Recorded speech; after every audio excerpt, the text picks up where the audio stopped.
Donc c'est le mois de la maîtrise de soi, c'est le mois de l'instant présent, c'est le mois dans lequel on va mettre de côté ou laisser tomber intentionnellement, en présence, avec conscience, les petites habitudes, les petits travers. La maîtrise de soi, elle va nous demander en fait de respecter plusieurs piliers. AVS avec Philippe Robichon. AVS pour à votre santé, bon ramadan à tous et bon matin puisque Karima Chadi est avec nous. Bonjour Karima. Bonjour Philippe, bon matin et bon ramadan à vous Philippe et à tous nos auditeurs et auditrices. Contente de vous retrouver. Ah, ça fait plaisir de vous retrouver. Bah oui. Mais bon, je savais bien que le ramadan finirait par vous ramener à nous. Bah oui. À bon port. Bah vous savez, on peut aller par Monts et par Vaux, on va dire ça comme ça, et puis revenir à la maison. C'est ça. Voilà. Welcome back home. Vous êtes psychothérapeute, coach parental et familial. On a Karima l'habitude de dire que le mois de Ramadan est une école, que c'est une école de transformation. Oui. Alors, on va parler aujourd'hui de la maîtrise de soi et de la pleine conscience. Absolument. Alors, c'est marrant parce que quand on parle du Ramadan, on ne parle pas du tout de ça. On parle toujours de de l'aspect, faut pas manger, faut pas boire, faut pas fumer, voilà. Voilà, et s'abstenir. On donne en fait un peu toutes les règles aussi au niveau donc relationnel, de pas faire de médisance, de pas être méchant, d'être gentil, de patienter. On parle beaucoup de ça et souvent en fait on n'explique pas, enfin en tout cas de mon point de vue, et c'est pour ça d'ailleurs qu'on fait cette émission, Philippe, de cette maîtrise de soi et qu'est-ce qu'elle signifie. Parce qu'on dit, donc vous l'avez dit en introduction, le Ramadan est une école, c'est une période propice à l'introspection, c'est une période propice à la transformation, c'est une période propice, je vais y arriver, au changement, pour pouvoir initier les changements et changer nos habitudes. Donc ce n'est pas uniquement se priver de nourriture, se priver de boissons, se priver de relations sexuelles, se priver de pensées aussi négatives. Mais bon, après, comment on fait pour les contrôler, ça c'est autre chose, ça ce sera une autre histoire. Mais c'est aussi une période aussi d'élévation. C'est un mois béni. C'est un mois dans lequel en fait une préparation est nécessaire. Alors moi ce qui me désole un petit peu, c'est de voir un petit peu sur tous les réseaux sociaux à l'approche du Ramadan, donc on partage, tous les gens partagent leurs bonnes recettes, partagent ce qu'ils vont mettre sur la table, mais rarement parlent de cet état d'esprit aussi, comme c'est un état d'esprit aussi qui est convivial. Et dans lequel l'énergie est particulière et l'atmosphère est particulière pour justement tisser des liens solides avec les gens qui sont autour de nous. Et malheureusement, on n'en parle pas beaucoup. Soit on va avoir, en fait, je trouve qu'il y a deux extrémités. Soit c'est la cuisine et qu'est-ce qu'on va manger, qu'est-ce qu'on va poser, qu'est-ce qu'on va faire comme plat, qu'est-ce qu'on va faire et comment on va s'organiser pour gagner du temps. Mais ce temps, on va gagner du temps. Par exemple, j'ai vu une vidéo qui disait la harira, la soupe, je suis d'origine marocaine, la soupe, vous pouvez la préparer, mettez dans des sacs, les ingrédients, les machins et congelés. D'accord, pour gagner du temps, pourquoi faire? Et puis de l'autre côté, on a des imams ou des prédicateurs qui parlent de le Ramadan, c'est le mois de ceci, c'est le mois de cela, une espèce de, pas de rigidité, mais finalement entre les deux, qu'est-ce qu'on a entre les deux? Il y a quand même entre ce qu'on a envie d'initier durant cette période sur soi-même, avec ses enfants, avec sa famille et les gens qui sont autour de nous, et au travail aussi, parce que on vit en France et notre système et notre rythme n'est pas adapté. Par exemple, moi je reviens du Maroc. Au Maroc, ils ont changé l'heure. Alors, on est d'accord, on n'est pas d'accord, après ils font ce qu'ils veulent. Ils ont changé l'heure et il y a quand même une préparation. Les rythmes au niveau du travail, au niveau professionnel, ils ont des journées qui sont écourtées. Donc c'est pas notre système à nous ici en Europe, et en tout cas en France. Et donc comment je fais pour avoir une table bien garnie, pour avoir le sourire, pour être cette femme qui tient sa maison, ou ce papa qui tient sa maison, et pour avoir vraiment tout pour satisfaire tout le monde, et en même temps, avoir le temps de m'élever spirituellement.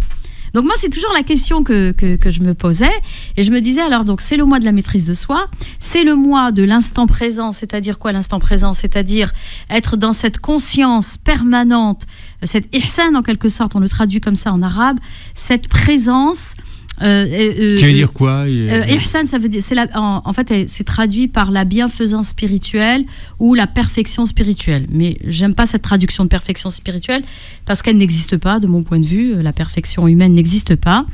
On y aspire, oui, mais elle n'existe pas. Et donc, comment je fais pour pouvoir, dans ce mois, donc qui est de 29 ou 30 jours, on jeûne 28 ou 29 jours, pas 30 jours. C'est bien ça ou je me trompe? Je ne sais plus. Alors là, Karima, les enfants. C'est le jeûne qui fait ça. Les enfants, je bois du petit lait. Nous jeûnons. Karima. Non, mon Dieu, 29 ou 30 jours, ça y est. Mais vous avez raison. Vous êtes nouvelle dans la pratique. Et ça va venir. Oh mon Dieu. Nous jeûnons 29 ou 30 jours. Oui, excusez-moi, les mois lunaires. La nuit du doute, c'est le 29e jour. Oui. Donc vous montez oui. sur l'observatoire. Oui. Si la lune est née, vous arrêtez à 29. Voilà. Sinon, vous allez à 30. Ok, très bien, merci. Mais c'est le jeune qui fait ça. Écoutez, Philippe, on est dans les premiers jours. Vous n'allez pas m'en vouloir. Mon cerveau, il a besoin d'une mise à jour. Voilà. Vous qui avez quelques années de pratique, qui pourriez nous en apprendre. Elle a bugué. Écoutez, ça arrive. Mais vous voyez, il y a juste un instant là, je parlais de la perfection humaine. Elle n'existe pas. Alhamdoulilah. Non, mais c'est parce que mais je sais pourquoi vous avez fait ça. C'est parce que nous sortons du mois de février, qui est un mois en 28 jours. Donc c'est vrai que moi je comprends cette confusion. Voilà. Bon. Merci Philippe, merci de votre indulgence. Non, c'est tellement moi. Exactement. Mais on voit que c'est le mois du Ramadan parce que je suis presque un chouïa indulgent. Oui, exactement. Et les auditeurs diront il est indulgent. Oui, il ne taquine pas Karima. Merci pour votre bienveillance envers moi. Oh voilà, c'est moi aussi bienveillant. Ça, on fera qu'on fasse une émission sur la bienveillance. Oui. Vous savez que c'est un mot qui me turlupine. Alors, non, cette question de la maîtrise de soi, elle est tellement intéressante le soir quand on voit les gens rentrer du boulot complètement énervés dans leur voiture, c'est ça. Ou les gens qui perdent patience, vous savez, dans les grandes surfaces. Derrière en train de faire la queue. Exactement, et de regarder l'heure. Qui font la course avec leur caddie et qui disent qu'est-ce qu'elle est empotée cette caissière. Exactement. Fallait que ça tombe sur moi. Ou quand il manque, vous savez, un ingrédient ou quelque chose sur la table, on n'a plus de date, on n'a plus de les petites choses en fait moi j'aime bien mettre aussi sur la table à grignoter comme ça, des petits. Je fais des granolas moi-même aussi. Enfin, ça s'appelle granolas, mais c'est des graines comme ça et j'aime bien. Et donc du coup j'en ai plus, ou il en reste, je dis, vite on y va, et puis on est stressé, et en fait non, la maîtrise de soi elle va nous demander en fait de respecter plusieurs piliers. La maîtrise de soi, déjà de se connaître, ça c'est la première, de se connaître soi-même, de connaître, donc c'est le moi dans lequel on va mettre de côté ou laisser tomber intentionnellement, en présence, avec conscience, les petites habitudes, les petits travers, toutes nos petites passions, les passions, c'est ce que subit l'âme, ce que nous subissons. Vous savez, quand on dit on est passionné, alors la traduction latine c'est celle-là, c'est ce que subit l'âme. Donc subir, donc non, on ne veut pas subir. On va peut-être subir la faim, la soif, une espèce de frustration. Il faut aller au-delà de cette frustration. Et c'est une rééducation en fait qui se fait aussi bien au niveau physiologique, au niveau donc, du système nerveux central, de notre cerveau. Ça se fait aussi au niveau psycho-émotionnel, au niveau de nos émotions. Vous parliez justement à l'instant de cette petite colère, de cette frustration. On a choisi la mauvaise caissière, ou pourquoi ce feu rouge il s'allume tout le temps, ou il ne veut pas passer au vert. Quand vous êtes au supermarché, vous tombez sur la caissière qui doit changer son rouleau. Oui, par exemple. Oh là là. Ouais, on dit mais pourquoi je suis là? Pourquoi ça tombe sur moi? De toute façon, ça tombe toujours sur moi. Et là, vous mettez dans un état de rage. Est-ce que vous avez essayé, quand vous tentez de changer de fil, et que vous changez de fil, et que l'autre a dit... soit elle vous dit non, on ferme madame, donc vous retournez, vous avez perdu votre place, ou alors il y a quelqu'un qui est bloqué parce qu'on n'a pas le prix d'un article, et donc vous vous retrouvez dire mais j'avais l'impression que ça allait plus vite là-bas. Donc en fait c'est juste une vision de notre esprit et de cette impatience. Donc faire taire notre impatience. Et d'ailleurs il y a un verset du Coran qui me plaît beaucoup, qui est dans Surat al-Kahf, de Surat la caverne, où Dieu parle au prophète Mohammed et il lui dit wasbir nafsaka مع الذين يدعون ربهم بالغداة والعشي يريدون وجهه, et qui dit et fais taire cette impatience. Fais taire ton impatience avec les gens qui invoquent Dieu jour et nuit et qui désirent sa face. Vous voyez? Donc faire taire cette impatience. Donc prendre conscience à quel moment cette impatience arrive. On est dans les premiers jours de jeûne. Donc il y a déjà l'impatience de votre corps qui va vous demander de l'eau, vous demander tout. Donc moi j'ai pour habitude de préparer un petit peu pour gagner du temps et pour pouvoir m'asseoir, lire mon Coran, méditer avec mes enfants. Et on est ce moment d'introspection. Et ce matin, en préparant, avant d'arriver ici, je me dis tiens, j'aurais bien envie de faire une farce et tout avec des carottes, des courgettes, des poivrons et tout. Et la carotte était belle. La carotte était belle, Philippe. Un orange, mais magnifique. J'ai dit qu'est-ce qu'elle est belle cette carotte. Donc c'est pas de mon jardin. Par contre, le reste était de mon jardin. Et je dis mais qu'est-ce qu'elle est belle. Et puis j'ai eu le réflexe comme ça, j'allais la goûter. Je dis elle doit être très sucrée vu de sa couleur. Et là je me suis repris, j'ai dit mais qu'est-ce que tu fais en jeûne, t'as oublié? Vous voyez? Donc c'est cette impatience à vouloir par exemple manger des petits gâteaux, n'est-ce pas? Petits gâteaux des fakas par exemple, oui. Avec un peu de café. Vous êtes la seule personne que je connaisse et qui peut-être que vous derrière qui nous écoutez se disent non mais elle est folle, vous goûtez de la carotte. Vous connaissez beaucoup de gens qui veulent manger des carottes, vous? Crues. Oui, c'est très bon la carotte. Non, je sais que c'est bon. C'est bon. Ceux qui mangent des carottes râpées. Ah, c'est vrai. Elles sont crues les carottes râpées en salade. Bon, elles sont assaisonnées, mais là c'était tellement. J'étais attirée, donc je méditais sur cette couleur en me disant, tiens, ce céleri en préparant les ingrédients aussi pour le halal. Donc c'est tout. Enfin, ce que je veux dire par là, c'est quoi? C'est que tout est occasion de méditation, tout est occasion d'introspection, tout est occasion de changement, à condition qu'on ralentisse le rythme, vous voyez, qu'on ralentisse le rythme et que l'on puisse se dire, tiens, qu'est-ce qui se passe ici et maintenant? Le mois de Ramadan qui invite à la maîtrise de soi. Et on en parle ce matin avec Karima Chadi. Alors, maîtrise de soi peut être bien souvent plus facile à dire qu'à faire. Oui, absolument. Ça demande une discipline intérieure. Par exemple, là, même si vous ne l'avez pas fait, parce qu'on est en plein dans le mois de Ramadan, si vous ne l'avez pas fait avant, l'idéal serait de le faire avant. Mais si vous ne l'avez pas fait avant, ce n'est pas grave. Vous pouvez le faire maintenant et dire, OK, vous faites un programme. Donc, un programme spirituel. Donc il y a le programme, comme vous faites vos menus, pour pas être à la bourre, pour pas être...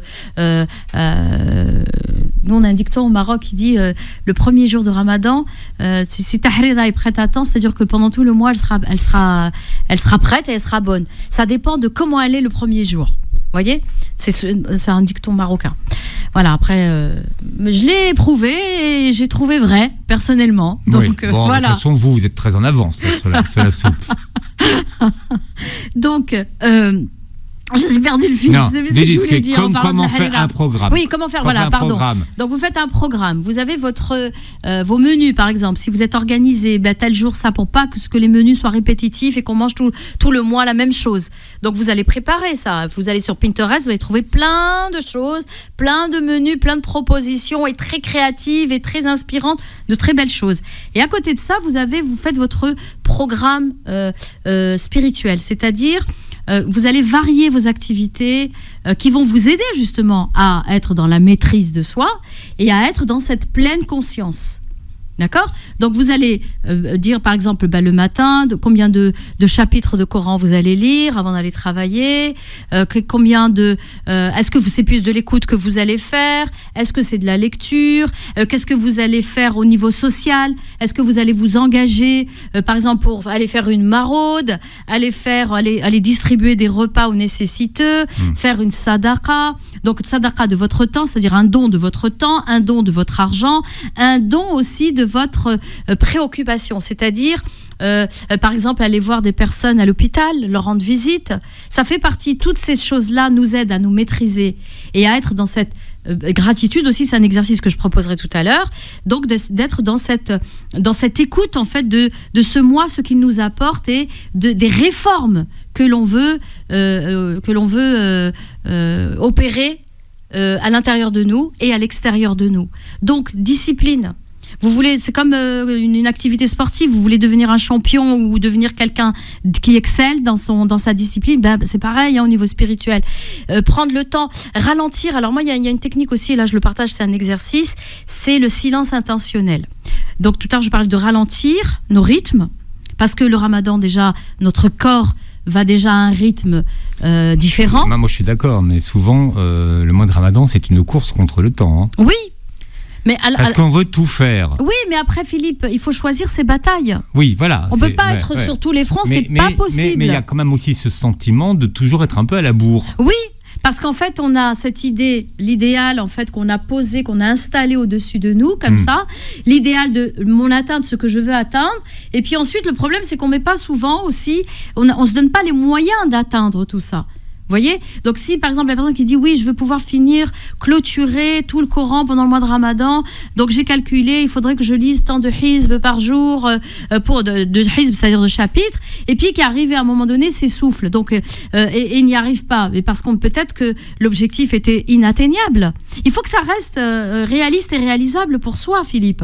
D'accord ? Par exemple, la personne qui veut aller à faire les prières surérogatoires, le tarawih, à la mosquée, puis quand elle rentre chez elle, elle veut aussi faire les prières qui sont aussi un moyen de pouvoir justement être dans la maîtrise de soi et être dans la pleine conscience, d'accord ? Et faire le qiyam al-layl, il faut aussi y aller avec ce que l'on a pour soi aussi, avec nos données personnelles. Quand je dis nos données personnelles, c'est-à-dire notre état physique.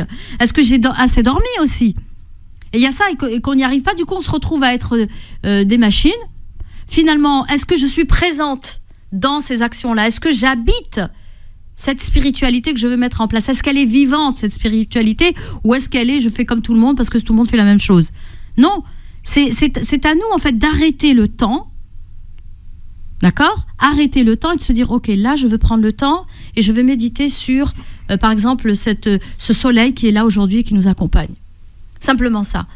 Vous voyez ? C'est quelque chose qui va nous aider à dire, ben non, c'est pas le temps qui me maîtrise, c'est moi qui vais le maîtriser. C'est moi qui vais faire de mon temps ce que je veux en faire et pas le subir. Vous voyez ? La différence, elle est là. C'est une question d'état d'esprit. C'est une question de moyens que l'on se donne. Et c'est une question aussi de poser des objectifs qui soient réalistes et réalisables. Bien sûr que c'est le mois de la transformation. Bien sûr que c'est le mois des bénédictions. Ça, ce sont tous vos alliés. Les alliés qui vont nous aider à pouvoir atteindre nos objectifs. Mais il faut qu'on reste réaliste aussi. Vous voyez ? On ne peut pas être non plus les Wonder Woman. Moi, je vois... en consultation là dernièrement une maman qui me disait je voudrais vraiment que ma table soit impeccable, genre le truc Instagram, hein, la table impeccable, les enfants impeccables, qu'elle a lu ses chapitres, qu'elle a fait son dhikr, qu'elle a fait ses prières surérogatoires et que sa maison est nickel. Je dis bon là il va falloir arrêter de rêver, d'accord, ça c'est, on nous vend de l'irréel, du beau, du je sais pas quoi, de la merveille, mais ça n'a rien à voir, la réalité ce n'est pas ça. La réalité aussi, Philippe, et c'est ça qui est magnifique, c'est dans cette difficulté. Quand je suis dans la difficulté, je suis en train de me dépasser moi-même et de me dire waouh, je suis en train de le faire. C'est le chemin qui est intéressant pour arriver là où on veut arriver.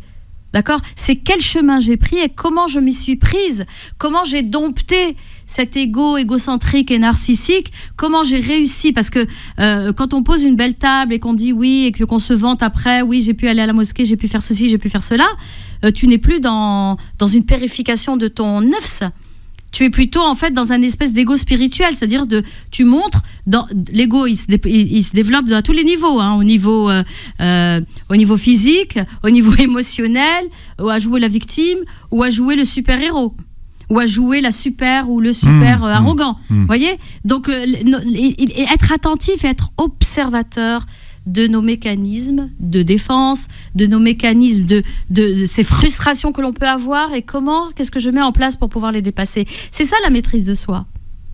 C'est pas de se transformer en super-héros, c'est de voir le parcours, ce que je suis en train de traverser, la difficulté, comment ça me fait transpirer, comment ça me serre le cœur, comment mes reins, mon foie, tout travaille pour cette transformation et pour ensuite pouvoir récolter les fruits de ce travail. Mais parfois, quand on a faim, qu'on n'a pas fumé, qu'on n'a pas dormi, oui. C'est compliqué de se maîtriser, hein, de maîtriser une colère ou déjà, un léger agacement. Oui. Ou Alors, La difficulté avec cette gestion en fait des émotions, de cette frustration, c'est qu'on veut en fait parce que souvent les gens confondent que la gestion des émotions, ils pensent que il y en a plus, j'ai plus d'émotions. C'est l'anéantissement des émotions. Non. La gestion des émotions, c'est l'écoute d'abord. C'est écouter ce qui se passe en soi. J'ai pas fumé, j'ai pas eu ma dose de caféine, j'ai mon gamin là voilà, il me pose trop de questions, j'ai pas envie de parler, je vais économiser mon énergie pour pouvoir tenir toute la journée, et eux ils sont tous là à m'agacer. Donc là, il faut faire un temps de pause et de se dire ok, ce qui m'agace, donc je sens cette émotion qui est là à l'intérieur de moi, qui me serre, ou qui est lourde, ou qui est pesante, donc, ou qui chauffe, ou qui sert. Bon, voilà, enfin, vous avez trouvé les mots pour la définir, les qualificatifs pour la définir. Et ensuite, vous allez dire, ok, qu'est-ce qu'elle est en train de me dire ? C'est quoi son message ? Les émotions, c'est juste ça. On a beau le répéter, mais il faut le comprendre. Les émotions, ce ne sont que des messages. Le message de cette frustration me dit que je n'ai pas assez de dose de caféine dans mon sang. Donc, j'ai d'autres techniques. Je vais faire autre chose. Je vais aller marcher. Je vais aller refaire mes ablutions, je vais aller prier, je vais appeler quelqu'un peut-être quelqu'un qui est malade ou quelqu'un et qui va m'aider en fait à contourner. Je dis contourner, je dis pas éviter. Contourner, je dis pas éviter. À contourner cette frustration. Ouais. C'est de la maîtrise. Ouais. Parce que, en fait, je repense à votre question, Philippe. Parce que souvent, quand on pense à la maîtrise, on s'imagine, c'est Captain America ou Thor ou je sais pas qui, un des Avengers, là, ou Wonder Woman, qui maîtrise, en fait. C'est pas difficile. Et non, la maîtrise, c'est difficile, la maîtrise. Il y a de la difficulté, et s'il y a de la difficulté, c'est tant mieux. Ça veut dire que vous prenez conscience de ce que vous êtes en train de vivre, vous en comprenez la valeur et la hauteur et l'importance pour pouvoir le dépasser. Vous voyez ? Et c'est pas... souvent, quand on parle de maîtrise, on y associe la facilité. Non, maîtriser, ça ne veut pas dire que c'est facile. Ça veut dire simplement que je vais me dépasser. Et on n'a pas commencé par ça, mais bon, on peut le faire maintenant, c'est pas grave. La maîtrise, donc ça vient du mot maître. Qu'est-ce qui distingue un maître ? Comment on distingue un maître ? Quelqu'un qui maîtrise quelque chose.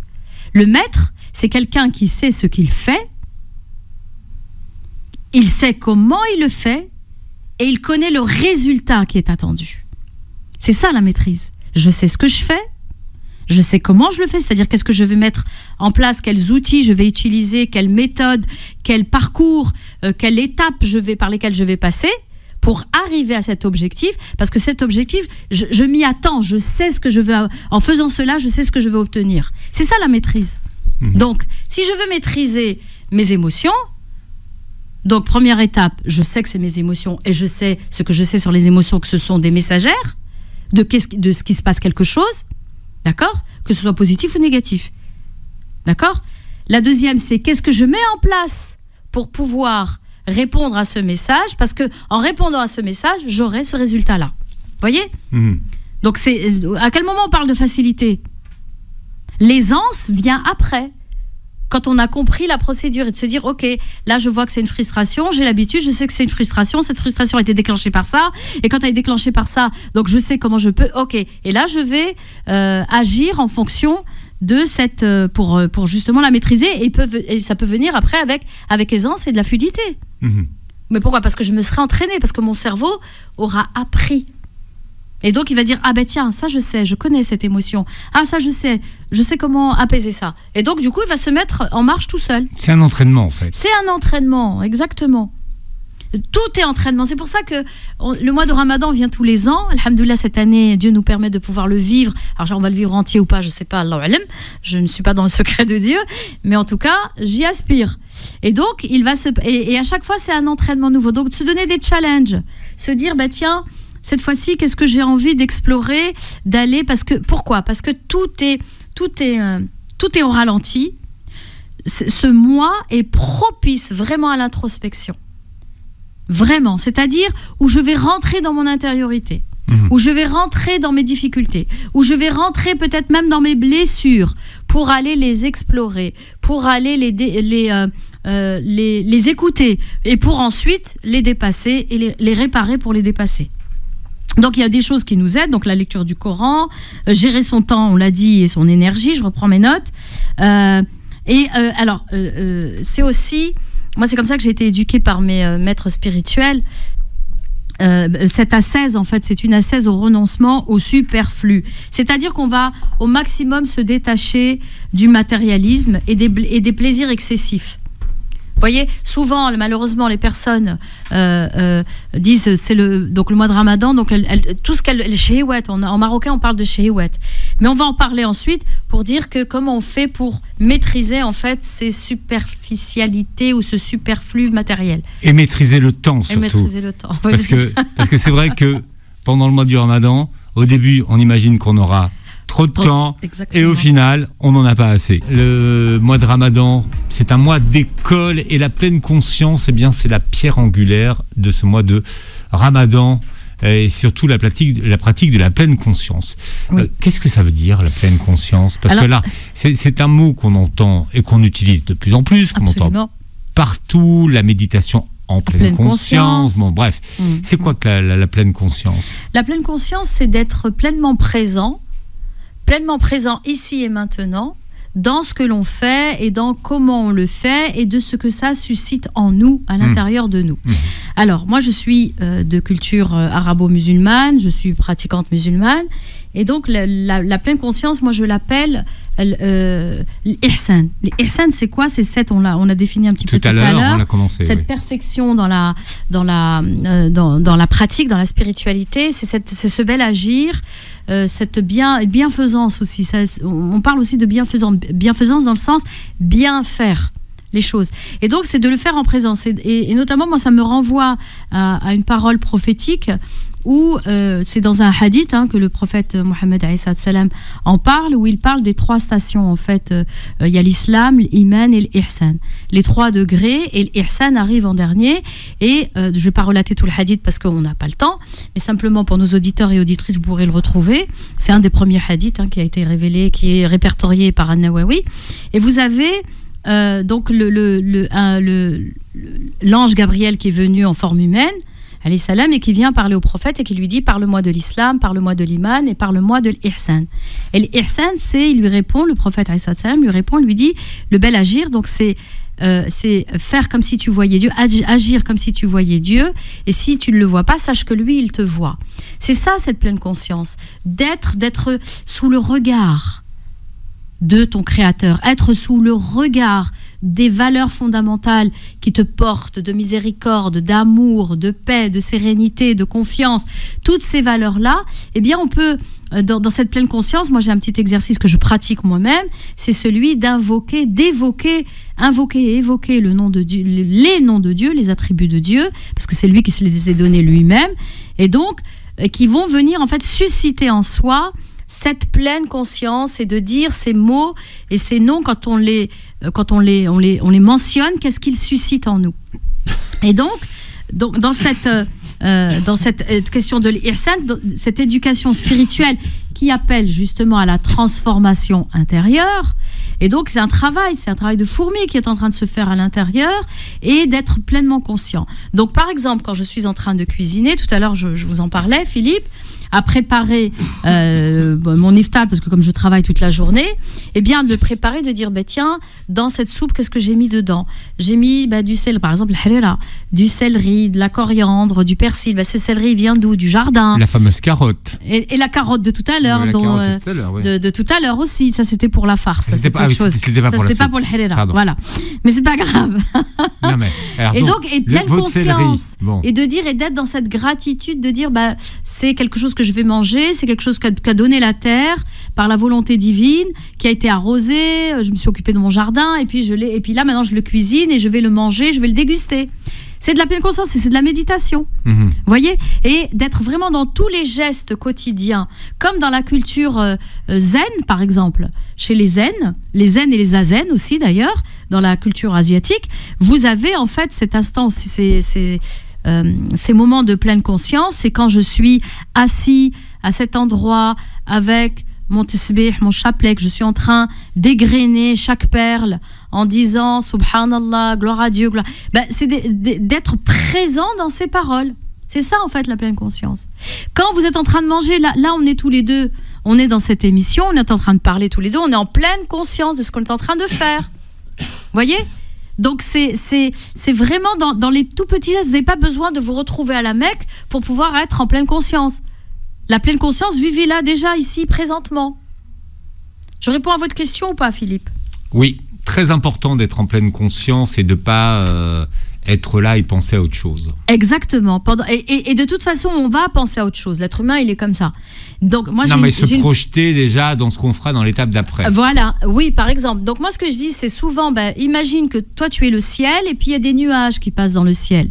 D'accord ? Et ces nuages, cette pensée qui va venir te détourner de l'instant présent, tu la touches du doigt et tu la laisses passer comme passe le nuage dans le ciel. Vous voyez ? Pour pouvoir justement être pleinement présent ici et maintenant. Vous voyez ? Parce que de toute façon, votre esprit va vagabonder, on est humain.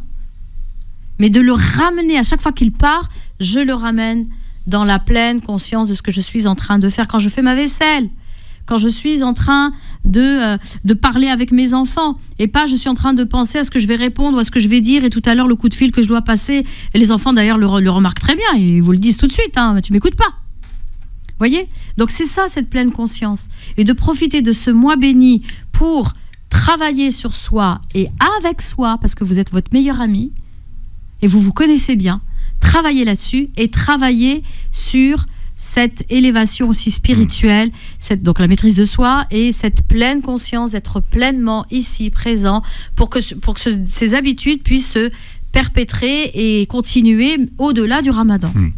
Et si vous êtes en famille, alors voilà, vous enlevez pas de portable. Oui, alors. Et au moins, soyez là pour vous. Oui, parce ne serait-ce que pendant un mois, pendant ce moment de la rupture du jeûne et des repas que vous passez en famille, au moins, soyez ensemble. Soyez ensemble. En connexion. Exactement, en connexion. Intéressez-vous à ceux qui sont à côté de vous, de leur journée, de comment ça s'est passé pour eux, ce jeûne.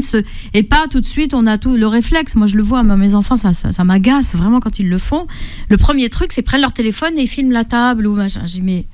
J'ai déjà tu l'as regardé déjà bien avec tes yeux, de voir tout ce qu'il y avait déjà avant de tout de suite. C'est des réflexes que l'on a. Donc prendre ce temps-là. J'ai même des amis qui font une détox numérique pendant cette période-là, et c'est très bien aussi.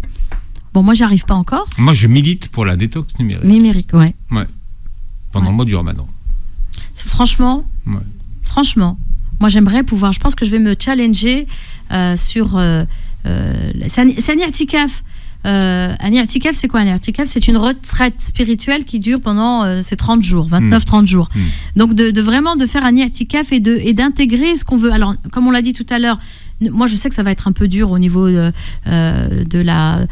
quand vous appelez détox numérique, c'est quoi exactement Alors la détox numérique, c'est déjà limiter son temps avec le téléphone. D'accord. Donc vous le prenez... Donc parler aux gens Oui, vous le prenez 2 fois par jour, ça suffit. D'accord. 2 fois par jour, vous regardez vos messages, vous y répondez, et une fois le matin, une fois le soir. Vous allez gagner déjà beaucoup de temps. D'accord. Et alors, pas de réseau... Pas de YouTube, Instagram et compagnie. Non. Là, vous allez gagner 3 ou 4 heures par jour. Facile. Et donc, justement, ce temps-là, de l'investir sur d'autres activités. Dans votre mois de Ramadan. Exactement. Parce que les gens se plaignent de ne pas avoir de temps. Mais là, vous gagnez facilement 3-4 heures. Et alors, le truc d'être à avec les téléphones sur la table, ça, c'est non. Non, ça c'est... Non, je crois qu'il faut faire la police, c'est non. Moi je vous l'avais dit, bon, on a perdu là maintenant, mais quand ils étaient ados, les enfants, je le faisais, le parking des téléphones. J'avais un panier, on mettait tous les téléphones, c'était le parking, et on les posait sur le buffet dans le couloir. Juste au moins le temps du repas. Si vous n'y arrivez pas de le faire tout le temps, faites-le au moins le temps du repas. Oui. Voilà. Au moins le temps du repas, et de parler de la journée, de comment elle s'est passée, qu'est-ce qui a été dur aussi, qu'est-ce qui a été difficile, qu'est-ce qui a été facile durant cette journée de jeûne. Et aussi, vous pouvez rajouter, ça c'est un exercice, donc je parlais tout à l'heure d'exercice de la gratitude, donner 3 gratitudes par jour, par exemple. Et vous avez aussi l'exercice de la patience. Et de dire à vos enfants, par exemple, ou à votre conjoint, votre conjointe, sur quoi tu as patienté aujourd'hui ? Vous voyez ? Sur quoi tu as patienté aujourd'hui ? Et on continue pendant tout le mois à faire, tout à l'heure je parlais de cette discipline, on fait aussi un peu le bilan. Un bilan régulier pour surveiller en fait les intentions et les progrès. Comment j'en suis arrivée, comment ça va, où est-ce que j'en suis, est-ce que je suis en train de me rapprocher, ou est-ce que je suis en train de m'en éloigner, ou est-ce que j'ai carrément laissé tomber mes objectifs, quoi. Ça peut arriver, hein. On se dit, oh non, de toute façon, c'est peine perdue, j'y arriverai pas. Oh, de toute façon, j'ai pris du retard aujourd'hui pour ma lecture du Coran, de toute façon, j'arriverai pas à le clôturer. Voilà. Moi, je commence toujours, je partage un truc que je fais moi personnellement avec le Coran pour me remettre, parce que c'est vrai que c'est une lecture qui doit être quand même assez intense, et puis de comprendre ce qu'on lit aussi, c'est important, c'est pas lire pour le lire, hein, aussi. Non, c'est pas du pilotage automatique. Voilà, c'est pas... Et de les lire... Non, parce qu'au bout d'un moment, les gens ne suivent plus. Ah oui, oui, exactement. Moi, ce que je fais, c'est je prends les passages du Coran que j'aime beaucoup, qui me parlent et qui parlent à mon cœur et à mon âme. Il y a ceux-là. Et puis après, je décide, je dis, tiens, je vais aller découvrir des sourates avec lesquelles que je lis pas souvent, et donc pour aller les découvrir. C'est ce que je fais avec mes enfants, donc je le lis pas dans l'ordre. Non, mais c'est pas l'ordre dont il a été révélé. Donc c'est très important de ne pas faire les choses dans l'ordre.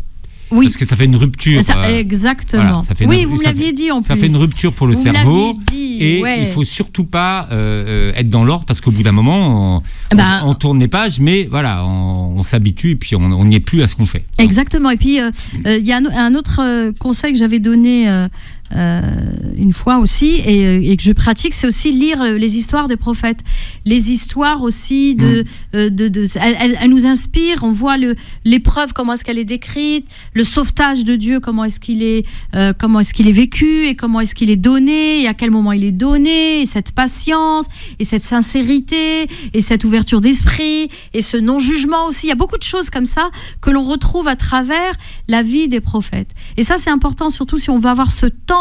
Famille, c'est pas dire à nos enfants, t'as lu ton Coran aujourd'hui, t'as fait tes 2 rak'at, tes 4, t'as fait ton tarawih, et d'être comme ça des dictateurs, et plutôt de dire, tiens, j'ai envie de méditer sur cette sourate, ce que tu as envie, donc ça va être un moment d'échange et de partage et de connexion de cœur à cœur sur quelque chose qui est important. Moi, comment je le faisais avec mes enfants, moi je théâtralisais beaucoup. J'ai fait beaucoup de théâtre dans ma jeunesse. D'ailleurs, ça vous est peut-être un peu resté. Oui, d'ailleurs. Peut-être, mais ça, je laisse apprécier. Oui, j'ai fait beaucoup de théâtre. Et donc, je théâtralisais. Donc, au moment, après qu'on ait mangé et tout ça, donc il commençait à peine à jeûner, hein. Et donc, ma fille m'en parlait dernièrement. Et en fait, moi, j'ai une tente et sur laquelle j'ai mis des voilages et tout ça. Et donc, je mettais une lumière avec une lumière tamisée. Et je sortais de la tente et je lisais l'histoire. Ça faisait Kan, Yamakan, mais fi hada zaman, je ne sais pas comment ils disent en arabe déjà. Il était une fois. C'est le fameux Il était une fois. Et donc, mes enfants retenaient l'histoire. Et quand, par exemple, je racontais l'histoire du prophète Saleh, qui avait la chamelle de Saleh qui est sortie de la montagne. Mes enfants me regardaient, ils disaient, et la chamelle est sortie de la montagne et elle est venue avec ses bénédictions et donc c'est important, on parle de spiritualité vivante. On est vivant, le cœur a besoin de vibrer, notre âme a besoin de continuer à s'élever et être dans cette lumière. Eh bien, on va l'illuminer par ces textes, on va l'illuminer par le bel agir, par de bonnes actions, faire du bien, donner des sourires, voilà, aller participer à une maraude, je disais tout à l'heure, faire des choses comme ça. Et si on n'a pas l'occasion de faire tout ça, faites-le à la maison, avec vos enfants, avec vous-même, et s'accueillir. C'est important, le Ramadan c'est un mois d'accueil. C'est un mois d'accueil. C'est un mois dans lequel il y a une vibration particulière. Et donc, soyons cette continuité de cette vibration si particulière. Déjà, en bénéficier soi-même et ensuite la partager autour de nous. Ça, c'est aussi comprendre la signification de ce mois. Oui, c'est ça. Exactement, et pour qu'on n'ait pas c'est pas un mois de privation, hein. Non, exactement, parce que si on le prend vraiment comme un mois de privation, c'est pas un mois de privation. Ce ne sera qu'un mois de privation. Non, ce n'est pas un mois de privation. Oui. Non, mais c'est ça qui est important, c'est de se réapproprier la compréhension de ce que c'est que le mois de Ramadan. De Ramadan. Et c'est valable pour toutes les personnes qui jeûnent, même si vous n'êtes pas musulman. Oui, alors c'est pas que les musulmans. C'est pas que les musulmans. Le jeûne, il a ces propriétés-là.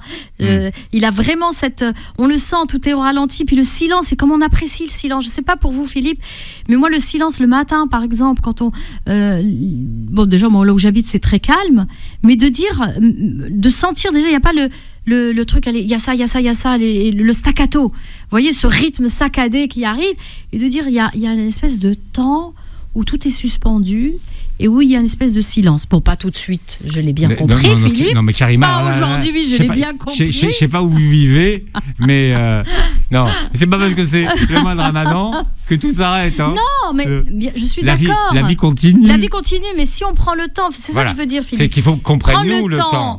D'écouter ce ralentissement, d'écouter ce silence et d'avoir aussi nous-mêmes des silences intentionnels qu'on intentionnalise, eh bien, vous allez voir que le mois, vous allez le vivre d'une autre manière. Et le mois, vous allez le vivre avec nous sur Beurre FM, Karima, Chadi. Oui. On vous retrouve mercredi, Karima. Avec plaisir. On vous réécoute en podcast sur beurrefm.net. Je sais que tous ceux qui vous apprécient vous regarderont la vidéo sur la chaîne YouTube. Avec plaisir. Je suis impatient de goûter votre shorba et de votre harira. Voilà, oui. Parce que vous déjà que... Bon, bref. D'accord. On a des soucis avec les gâteaux. C'est pas de ma faute, Philippe. Bon appétit pour ce soir. Bon appétit à vous aussi. Et bon Ramadan à tous.